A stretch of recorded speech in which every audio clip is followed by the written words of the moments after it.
Growing up with both working parents, my big sister and I stayed alone in the house most afternoons after school. One night, we were watching TV and the main door, which was an old, solid wood piece that made a bunch of noise when you unlocked it and opened it.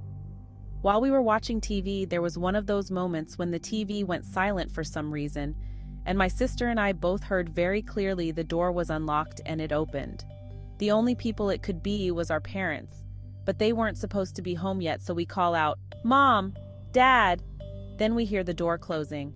Since our parents would get mad if they got home and caught us in their room watching TV, we turned it off but heard nothing else once the TV was off. We didn't hear the normal footsteps and the sound of keys in the glass bowl. My older sister calls out again, "Mom!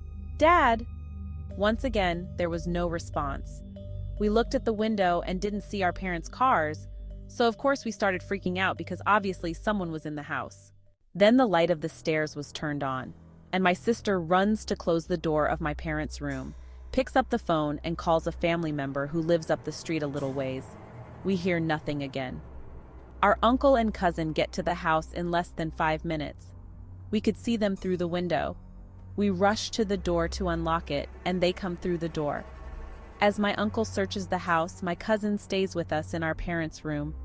Our uncle comes back down to the room and says that there's nobody else in the house.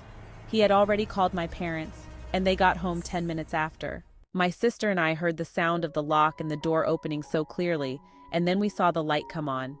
We know what we saw and what we heard, both of us. My parents brushed it off as us being silly, or maybe we were watching some scary movie and got our imaginations working.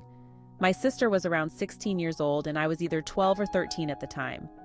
To this day, 10 years later, we both are freaked out by this. I now live alone in an apartment, and when I hear footsteps, which are probably just the neighbors, it still scares me.